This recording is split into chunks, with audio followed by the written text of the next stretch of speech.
Welcome to USA Global TV and Radio, where our mission is to provide education, entertainment, hope, and inspiration.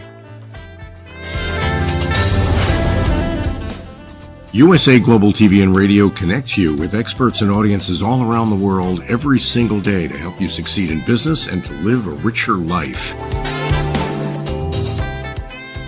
Visit us at usaglobaltv.com to learn about career and life-changing training and mentoring programs like the Listening Mentor.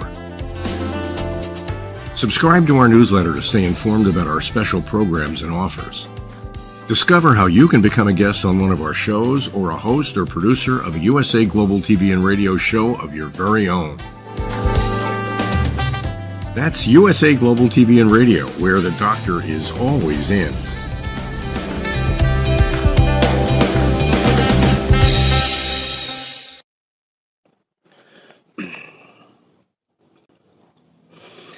A very, very warm welcome to you wherever you are in the world. I do apologize for keeping you waiting amongst a bit of load shedding and a few technical issues. We're back and we're on and we're ready to rock and roll with Live, Learn, Teach, Inspire. And I promise you right now, for those of you out there listening or dialing in or waiting to come in, I can well assure you it is definitely worth your while. I have the pleasure, the privilege of welcoming one of South Africa's top most successful sportsman in a very, very long time. The gentleman's name is Oscar Chalupsky, a gentleman born in 1961 in South Africa, went to an exceptionally good school called Westville Boys High. Oscar went on to do some of the most unbelievable things, and very, very few paddlers have held the records comparable to what Oscar Chalupsky has held. And his career started in his school days. His accomplishments include 12 times World Molokai Surf Champion, and I could go on and on and on. And it's with great pleasure that I want to welcome Mr. Oscar Chalupsky. Please welcome to the studio. Thank you very much, Philip. Really appreciate you having me on the studio, and I know the sacrifice you have to make to do this show. And yes, they come with their challenges when you're in South Africa. I mean, at least you've got warm weather. You've left chilly London, and you've left me in chilly Portugal as I sit here in my home in Porto. Oh, my word. But you're still in a beautiful country, Oscar, and that's really wonderful. And thank you so much for taking the time to engage with us on this journey, because with Live, Learn, Teach, Inspire, it is all about what we literally use in that amazing term of live, learn, teach, inspire. And if there's anybody out there that's lived in the time that you've been on this earth, it's you, Oscar. And I really would love to sort of get down to some really strong basics here. And you've achieved, honestly, so much in the paddling world, including the Olympics, the world champs, and really, what made you transition from your beautiful paddling days, your water sport days, into becoming this incredible motivational speaker? Well, it just sort of happened, and just understand this, that the only way you've got to have authority and you've got to have achieved things, because then I don't think you can be a motivational speaker. You've never actually been there, done it, and it's pretty hard. So I started at a young age. Then I did a lot of motivational speaking because I was like the first person in the world to win junior and senior Ironman in surf lifesaving. And then 1 month later, another guy, Grant Kenny, did it. But from that young age, I learned to help people. And my whole life has been about helping people. And how I help people, I was a lifeguard. So I was a lifeguard saving lives on North Beach. And I spent my life also teaching people how to be better paddlers, and in my life how to teach people how to sell. Because understand, I was never a professional sportsman. Never, ever did I wake up and realize I can just go and paddle, or I can just go and play water polo or play rugby. In my day, there was nothing. When I won a race, I won a bottle of wine or a six-pack of beers, so you're not going to do anything. So I really had to balance my life, and that's important for all people to learn, is that you can't just paddle all the time if you're not making money. You can't just work all the time because you're never going to have a family life.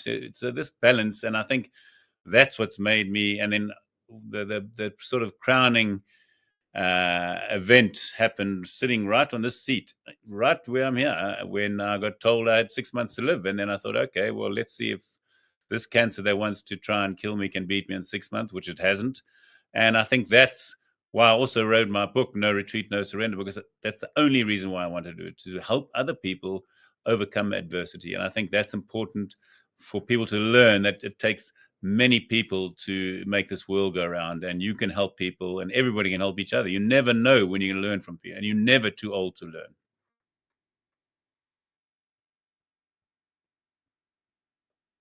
Sorry, I can't hear you. You might be on mute, Philip.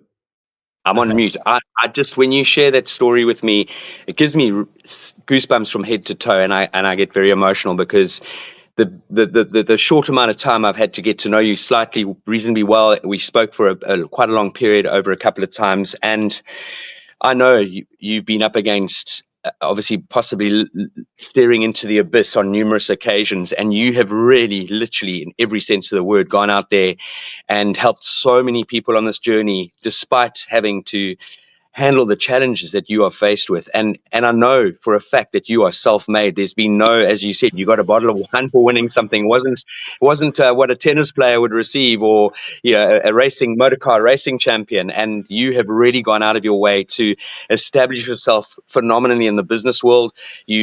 I know I've got an incredible, obviously, reputation behind your skivs, or whatever, the paddling scenario. I know you make your boats and canoes and all the paddle equipment out of Portugal, so it's one of the reasons why you spend a lot of time there. I'd love to ask you, Oscar, in your journey of the 12-time world champion, your paddling, your skiing, the ocean, the kayaking, could you share one moment where it was a really pivotal moment that just where you had to dig so deep that it just got you through that journey? It's actually quite an easy one, because it happened in 2012 at the age of 49, and I'd won 11 world titles, and at age 49 I decided to win my 12th. And into the race is 52 kilometers between the island of Molokai and Oahu, where Waikiki is in there, and that's 52 kilometers, open ocean. And understand, 49 is ridiculously old to think you're going to beat these youngsters. And I'm racing against guys like Clint Robinson, who's 2 or 3 times Olympic medalists, and lots of other medalists, and young guys, 20. I couldn't even do one pull-up. Understand, I can't do one pull-up. These guys can do 1,000 pull-ups. And in that race, I went off slowly because I'm old. So the guys are much faster and younger, and they went off. By the end, I eventually won that race by 14 seconds, beating another guy 15 years younger. By 14 seconds over 3 hours, 21 minutes. And when I finished that race, I didn't throw my paddle in the air. I didn't do what most tennis players do, and anybody, they shout and they spray the champagne. I just couldn't even breathe. I couldn't even breathe, so much so that I think if I'd fallen out, I would have drowned. So that's how far I'd pushed my body. At 49, my body was crying out. But the biggest and the most important thing in life is that your mind's got to stay positive. The minute your mind becomes negative or weak, I can assure you go down that hill very fast. And especially the trials and tribulations I've had. If I wasn't positive, I wouldn't be here. I can tell you that right now.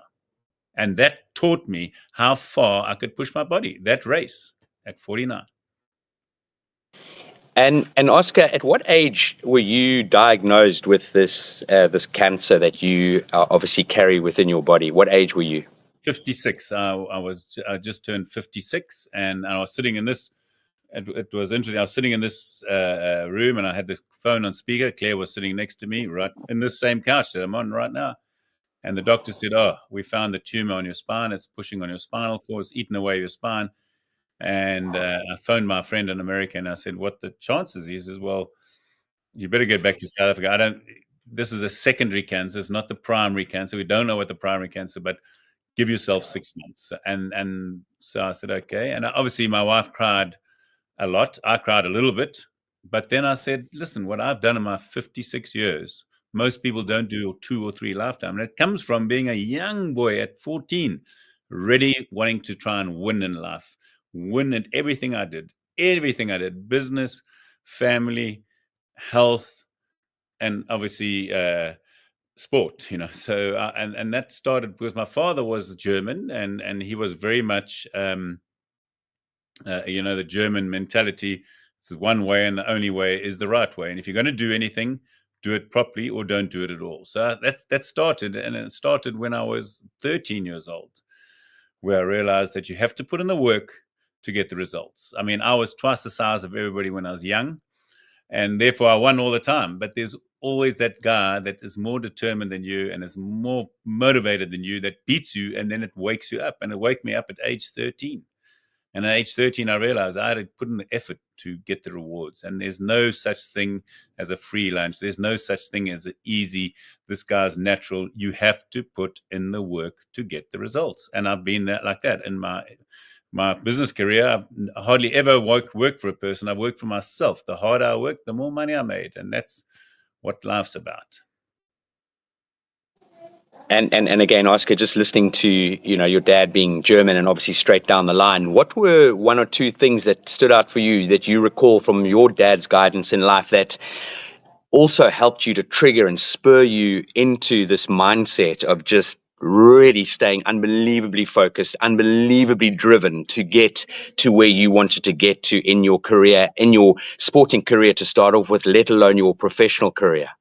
Yeah, so it's a very interesting dynamic, is that I sort of looked at my father, I worked out all these things, but understand by 14 and 15, I was already beating my father, who was like the best in South Africa. So it didn't take me long where I had to go and look elsewhere to see. And again, there's so much out there, but that old story, that's your gut feel.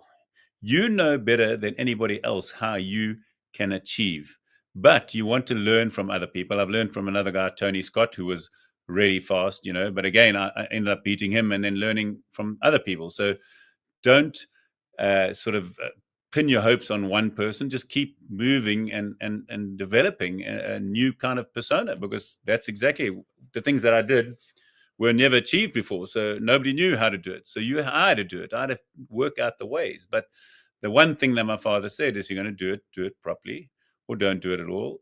And then just do everything at full pace. And I don't know if there's any one moment that sticks out that says, okay, from age 14 to age 61 that I'm now, I still want to win everything that I enter. I mean, what fool can do that? Like, I still think I can beat the best in the world if I just get a bit of a break and I don't have too much chemo and things like that. I still believe I can do well, and I still do it. I actually go out there and do it.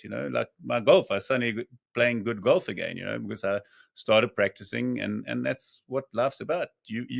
I cannot understand how people can go through life in mediocrity. I just want to do and live life to the fullest, and I think that's what a lot of people do. And my talk's about trying to overcome your average. Try and be better than you are, and that's the story of life. Oh, I just love your input there. Just again, it gives me goosebumps, and because there's always someone that we are inspired by, or people we're inspired by, and I know for a fact that you have always surrounded yourself with very good people and people that push you and challenge you, which is just phenomenal. And on that note, just a few moments ago on the screen, that amazing book, which, by the way, I have started listening to, but it's too short a notice for me to really get into it. But I'm very excited to hear more, and I've downloaded on Audible. That book, No Retreat, No Surrender. It's resonated with so many people and so many readers. And what I think this might be a very simple answer, but hopefully not a simple question, but not a simple answer. What was the motivation to share your story, and particularly the challenges that you face, both as a...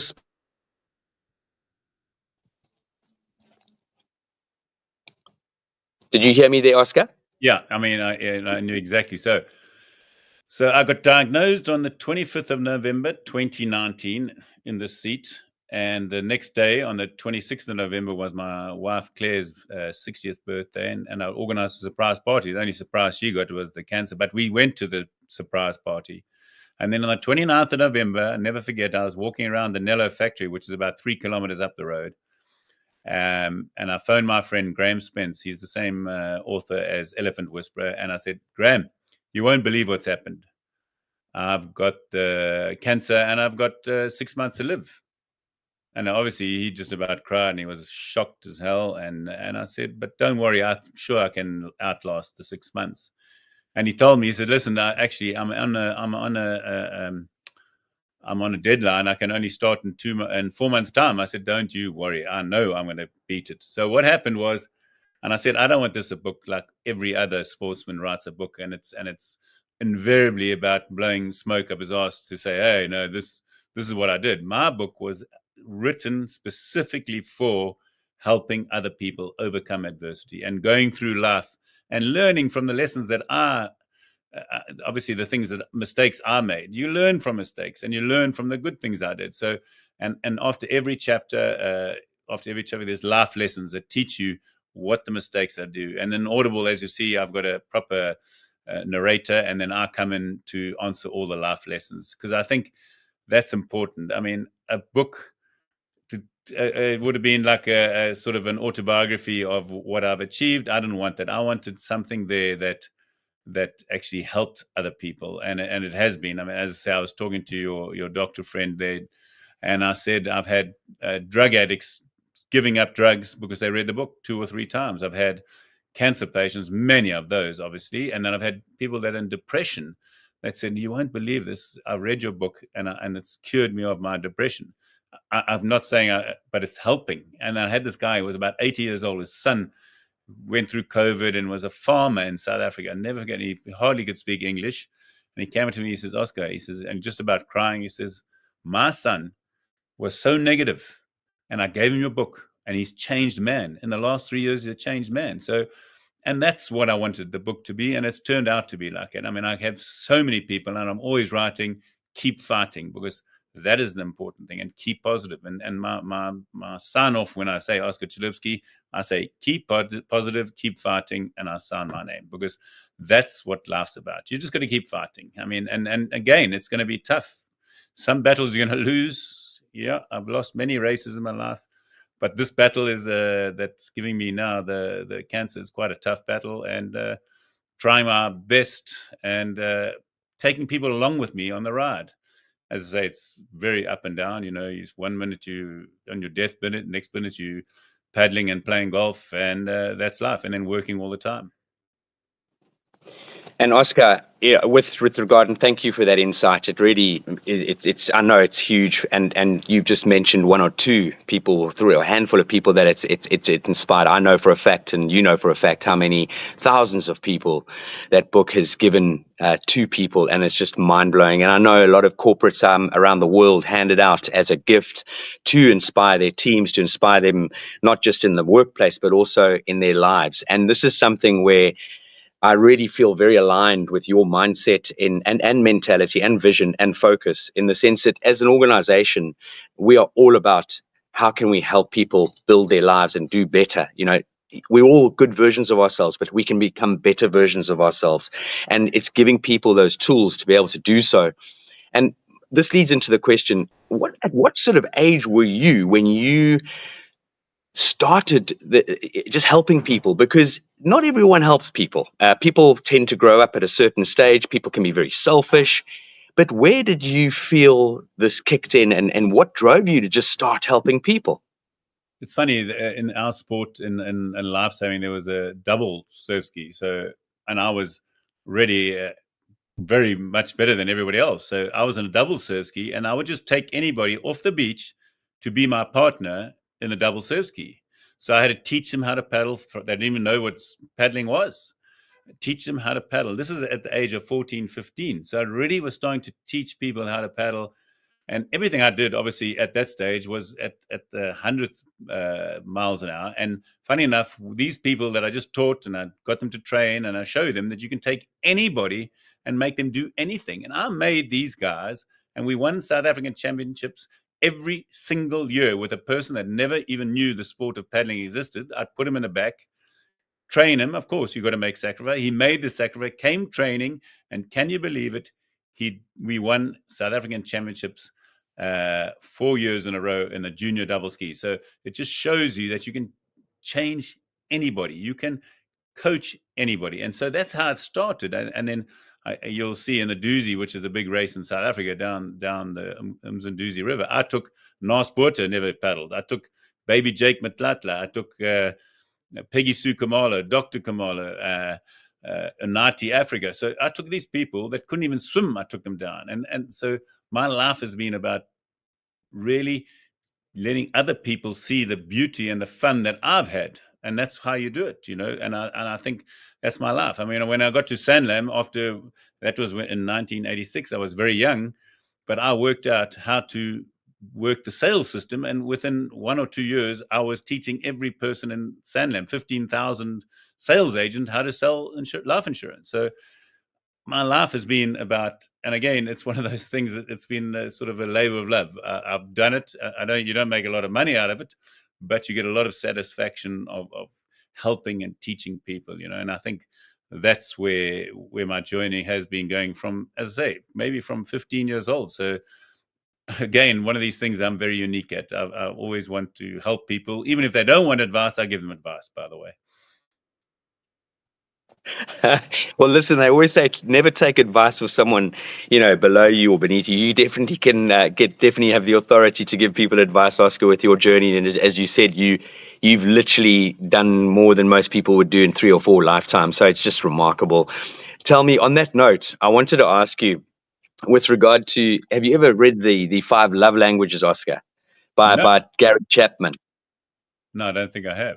No, it's an amazing book, and I think I've already identified your love language, and that love language is very much about acts of service, and that's there are 5 different love languages out there. One of them is, and it's not necessarily the top, you only one, but quality time, acts of service, words of affirmation, physical touch, and gifts. And I definitely am putting your love language right at the top there, and it's just phenomenal. And Oscar, tell me, with regard to your sports, your business, and you bring a lot of psychology into your talks. Can you just expand a little bit on how these elements really come together in your journey and in your message? Because I love that. Sport, business, and psychology. I mean, I know a lot of people who drive organizations through with one dimension, but you bring a lot of these together. It's almost they complement each other from what I understand. Yeah, and I would add to that is family and network, because I understand this, that life is you go through different facets, and I think that the important thing is to have a sort of a balancing act, but that balancing act changes all the time, and understand that when you're putting the effort into your sport, it's got to and it should reflect in your business. You'll see that a lot of successful sportsmen have become successful business people because they know the hardship. They know the time you have to put in to achieve anything. And it's the same discipline that you have in sport that you have in business. So I really work those two. But there's one thing that you've got to remember is family is very important. I've been together with my wife for 41 years coming now, 41 years. And she's been there all the time because you need the support. I can tell you, life can be lonely if you haven't got support. And other thing, and I was just talking to your friend, I've got 8,000 contacts here because networking is also important because friends are there to help you. But if you don't reach out and if you don't contact them, they don't become friends. They just become distant memories. You've got to keep that network going, which helps in business and in sport and in everything in life. You've got to keep that relationship with your family, your kids, and everything like that. And you've got to make sure that you don't burn the candle at the wrong ends, like working too hard, partying too hard, training too hard, too much family time. You've got to have this balance all the time, and it changes all the time. Understand, when you're young, you've got to watch the kids playing rugby and water polo and soccer, whatever it is. When they get out of your hair and they're not a burden anymore, you can go and travel with your wife more often. So you can take your wife on business trips. So that's very important to keep that relationship going. And really, the only way to do all these 4 things that I talk about is to have a goal and write down the goal. So if you want to go to a race in Spain, write it down, and then you've got to have a plan. My life's been about plans all the time. You've got to have a plan if you're going to get to the end goal. And so many people, when I ask them, what do you need? What is the most important thing in building a building or a house? Everybody says the foundation. I says, too late. You have to have the plan to achieve that goal. And I'm very goal orientated. I mean, from that young age, I said I wanted to win the junior and senior Ironman, wrote it down, did it. And because I won the junior and senior Ironman, I got a bicycle.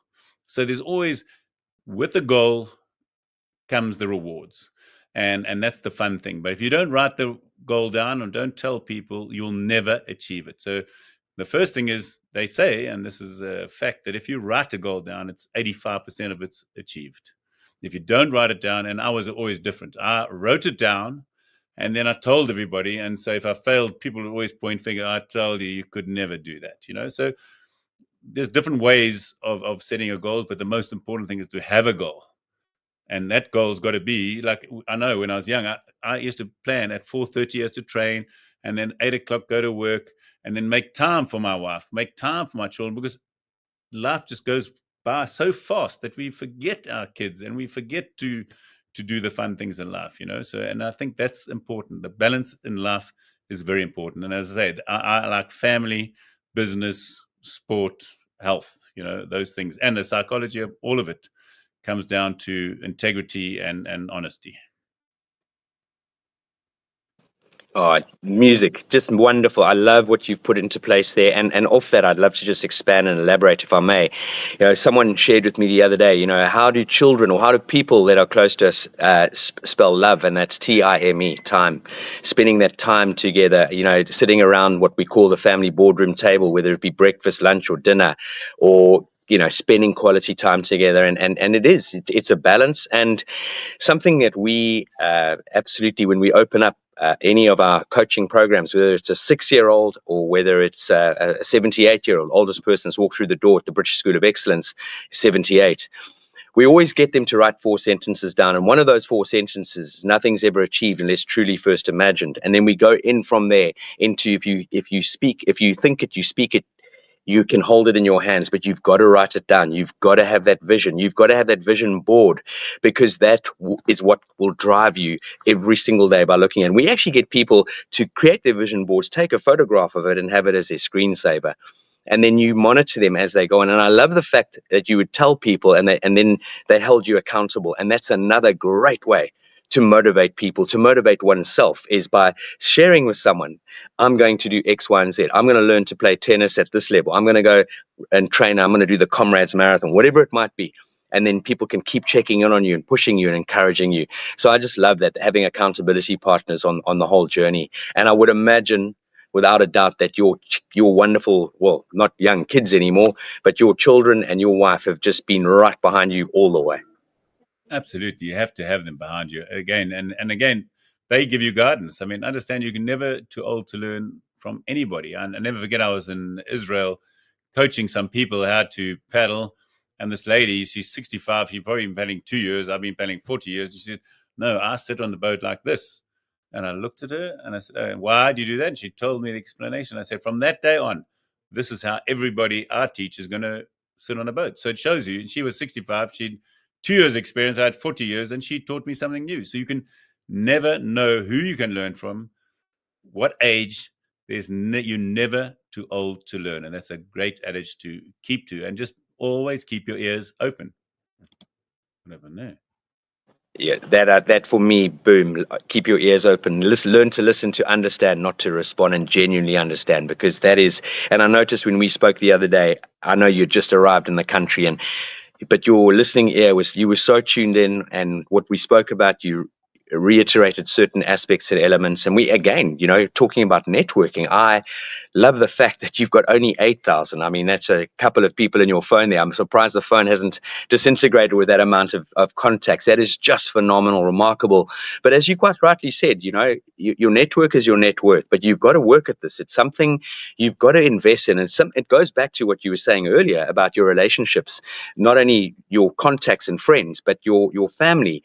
If you don't put fuel in your motor vehicle, you're going to run out, you know, and you've got to keep topping it up.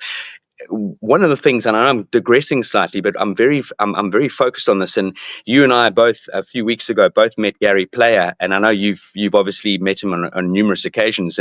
But Gary Player was with his wife for 70 whole years, and when he speaks about her, he still wells up and bursts into tears but he says, you know, there's something. He said there wasn't a day that goes past that he didn't get on his knees before bed and say thank you for an incredible day. But gratitude is something that he goes on and on about. Obviously about health, and this is something I know you are very focused on: health, you've really, I think your journey, well, you shared with me your journey to where you are today, giving only a certain amount of time to live. You've really taken this on as your biggest, no doubt your biggest challenge, and you've really gone out there to make a big difference in your own life, but also again a difference that has this ripple effect amongst your friends and your family. And that is just remarkable, Oscar. I mean, just share with us a little bit of an insight into your experience, but not only your experience, the knowledge that you've gained on this journey and how you are still with us here today, which is truly an amazing blessing. Yeah, I mean, my whole life has been that I don't know everything, but there's a lot of people out there that are very much cleverer than me that I can learn from. And I'm always reading 2 or 3 books at a time. And when this cancer hit me and they said, oh, you've got 6 months, and then I flew back to South Africa, and then I had a lady phone me, listen, you've got this disease called multiple bone marrow cancer. You're going to get sick when this chemo comes. I said, okay, well, if I get sick, you know what I'm going to do? I'm going to fast for 3 days. And I fasted for 3 days. And I never, ever got sick. And the cancer never affected me. And again, I learned that from just being clever, reading people saying, listen, if you've got no food in your stomach, how the hell can you get sick? So I never got nausea. I got nothing. I used to finish my chemo and go and have wine and all those good things, So I learned from that how you've got to think out the box. The doctors are there, yes, to help you, but it's up to you to think differently. Think differently and find different ways. I mean, yes, I mean, I was basically given my last rites in November last year. So I was back in stage 4 in hospital for 21 days. And I said, okay, there's no way I'm going. Excuse me, the priest for coming. Yeah, I think you're a bit too early. And I said, no way. So what I did there, I fasted for 21 days. I didn't eat for 21 days. People think, no, you're crazy, but that saved my life. My markers went like that. And then stupidly, and me being stupid, you can always make mistakes, is that I carried on with this very expensive drug called Darzalex. And within 3 months, 4 months, just on 4 months, it stopped working. And the reason why it stopped working? Because I didn't fast. So I've got the most aggressive cancer out. And now when I look back, I think, no way, I've just got to fast. So I've got to make these sacrifices. And I know, and I've read a lot about Professor Thomas Seyfried, Dr. Jason Fung. So I know what a human can achieve. If you had 12% body fat, you can fast for 6.5 weeks. So I've got no problem in fasting for a month or 2. I don't care, but I'm going to try and outlive it. Because yesterday, as I told you, the doctor gave me the news. He says, there's no more treatment for you. Go home and die. I said, surely there's something you can do. He says, no, there's nothing. Just go home. Well, I said, how long will I last? He says, maybe a year, but I don't know. I mean, what kind of doctor says that? There's got to be alternatives, and I'm looking at alternatives. And obviously, I'm on other medications. I'm researching it, and now, if I don't get on this trial, which I'll know on Wednesday, then I have to go on a thing called CAR T, and that costs between $1 million and $3 million. So I'll have to do a lot of crowdfunding. So that's when your network's going to come in. So they either can keep me alive, or I'll just keep fighting without any medication. So those are the kind of things that can happen. And again, at no stage, and this is the important thing, at no stage. I mean, I've got a big hole in my head this side. Yeah, I can see. And I've got my ear cut off because I had skin cancer. And some people always ask me, do you get down? I said, no, you cannot get down. If you get down, there's no way you'll get up again, because it's tough. Because what happens if you get down, your family gets down, your network goes down, everything goes down. If you just upbeat all the time, and everybody say, oh, you're looking so well. I said, yeah, I wish, but inside me, I'm not well. But that's the most important thing. Your brain is the most important thing, and you just got to keep it positive. There's nowhere else. Gee, I tell you what, I wish you could spray that, and I know you do through your beautiful work and standing on stage in front of various people around the world, corporates and individuals and children and inspiring people, but just if you could sprinkle some of that energy around the world, oh my word, we'd be in a completely different different scenario as the world stands right now, that is for sure. And Oscar, with your upbringing, your dad was obviously very clear, doing things focused, stay true to yourself, be honest, be authentic. And on that journey, I know your upbringing would have been very strongly based on good etiquette and manners, and I would like to say without a doubt that has served you through your life as well, of how you treat people wherever you are, whoever they are, and through your beautiful politeness, your etiquette and manners, and your strong emotional intelligence, and not only that, your sense of just giving is just extraordinary. And I just loved your little insight on your upbringing when it came to, towing the line, and knowing that you had to sort of say your yes pleases, your thank yous, parat, as they say in the Afrikaans language. Yeah, it's interesting, and gets back to my mother, who died of cancer at age of 42. And our house basically was like the halfway house. When we went to an event, and they weren't huge those days, this is going back 50 years, my mother would bring enough soup to feed 50 people. And from that day, and when we had a lunch, we had like 20 cars outside our house, and everybody got fed. So everybody came to our house because they knew we were giving, and we weren't wealthy or anything like that, but we just gave and gave and gave. And I think that's why to lose your mother at age 42 when I was 18 years old was tough. But I saw in her how giving she was.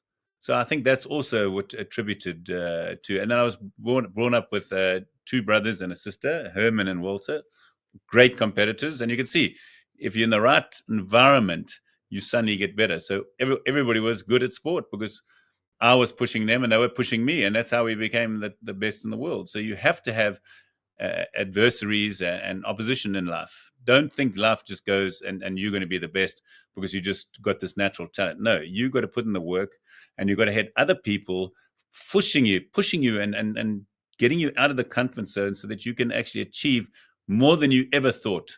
And that only happens with opposition. And I think that's what happens in business. That's what happens in life. You've got to have the opposition. Don't think opposition is a bad. Think of the good of opposition. Thank you for a great answer, Oscar. One of our listeners has sent in actually two questions. The first one is, again, what an amazing program. And she's got a question along the lines of, how do you maintain the balance, Oscar? Obviously through your journey, you're now 61. You're 61, aren't you, Oscar? You are. Am I correct? Yeah.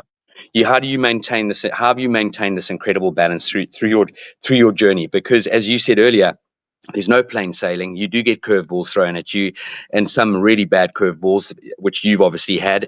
How do you maintain that amazing mindset and balance? I think the question should actually be is, how do you learn to get this balance? Because the balance comes because you've written it down. You know what is right. You think you know what is right, but you've got to go and listen to other people. They've all had trials and tribulations that you can learn from. And I think social media and reading, and you will find out ways to get that balance. Because for me, and I say, how do you get that balance? I've had that balance all the time. That's my sort of life DNA, that I know I've got to spend time with my family. I've got to spend time in the business. I've got to spend time training. And then I've got to have some downtime. Downtime is not a big thing for me, by the way. So that's probably the only part that goes off balance is the downtime, because I'm always going. My wife always says her favorite, I'm exhausted. And I said, oh, what have you done? But she's exhausted looking after me. Obviously, it's a hard job. And I've already paddled 30 kilometers, run this, done work, woke up at early in the morning because I never get exhausted. So I'm feeling sort of always fresh and ready for the next task, So I don't relax enough. But sometimes I do, and then, as I say, yesterday when I got the news that I didn't have long to live, I went and had a slow lunch, but no wine, no carbs, because the battle begins yesterday. Okay, that's harrowing to hear, but I know if anyone's going to get this and hit it between between the eyeballs, it's going to be, there's one individual, and that's going to be you. Oscar, I know time is running away and I was late coming on. I apologize for that. I was hoping to have a lot more time together, but we can catch up on another level. And I know the other thing that I notice about you, Oscar, is you're also very giving. I know people phone you up regularly. They email you, how do I do this? How do I do that?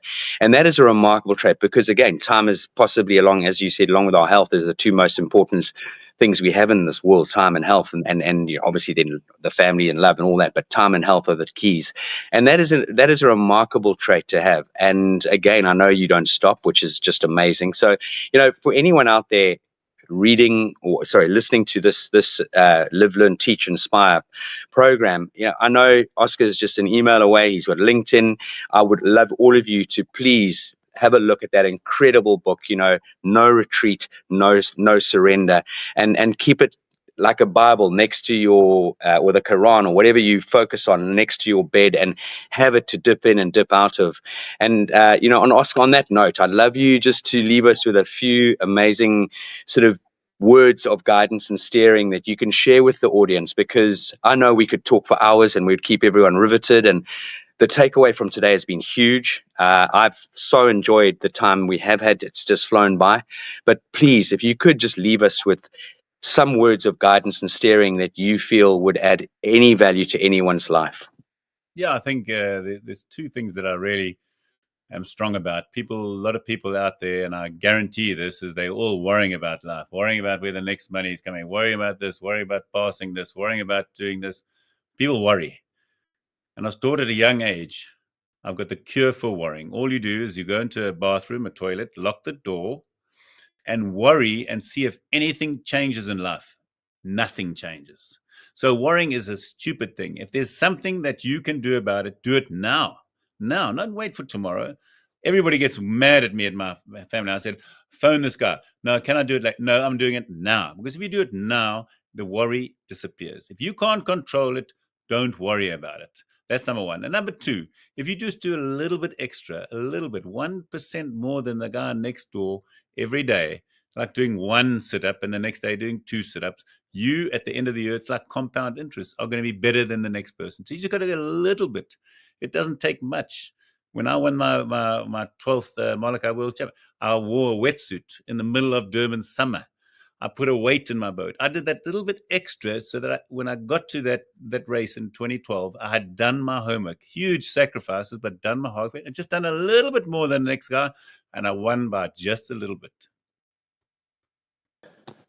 Oh, Oscar, beautiful. Love it. Love it. I have to give an analogy which we often use in the organization. It's like standing on the top of the hill with your mouth open. Do you think a duck's going to fly into it? And the chances of that happening is you and I've got more chance of becoming pregnant. It's never going to happen. So you know, as an animal lover, but just as an idea, you got to shoot that out the sky, wring its neck, and pop it in the pot, because it's the only way you're going to ever eat your duck. 100% agree. Yeah, Oscar, Fussbait, please take great care of yourself. I know everyone's looking after you from all over the world, and your wonderful family. And you know, it's you know where I am if you ever need just a good heart to heart. But please, I just thank you so much for your time and energy. And it has taken energy, because I know you are really now on a path to stay very, very focused, and we are right behind you. So thank you so much for your time today. It means the world. Thank you. Thank you. Thank you for having me, Philip. I really appreciate it and I really enjoyed it. Likewise. Thank you so much, Oscar. It's been an absolute joy. Ladies and gentlemen, please keep tuned to USA Global TV and Radio. Keep tuned to our YouTube channel, on the British School of Excellence YouTube channel. We would love you to follow us, and we are going to be having many, many more Live, Learn, Teach, Inspire episodes this year with some phenomenal guests that are lined up going forward. So please stay tuned, go onto our website, click on the socials, and you will be informed of what we're doing and what we are all about. And this is about changing lives and going forward, because we are all a shepherd in this world. We have the duty to go and guide, steer, and help people. That is what we have at our fingertips, and it's a privilege and an honor to be in this field, in this space. Every single one of us, go out there, make a difference. Do that 1 extra percent, that 2 extra percent, and your life will change. Thank you all very much.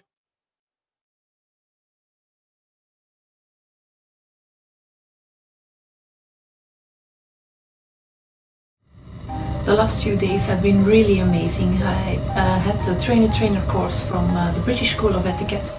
And I must say it's been one of the best decisions I've ever made and one of the best investments I've made in my own training and development.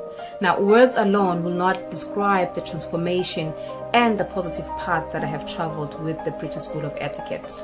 I find really I learned a lot from the lessons this time I came. The last few days with the British School of Etiquette have been fantastic. And what I've learned now is really beyond my expectations. This is the most rewarding experience and the best investment I have made this year.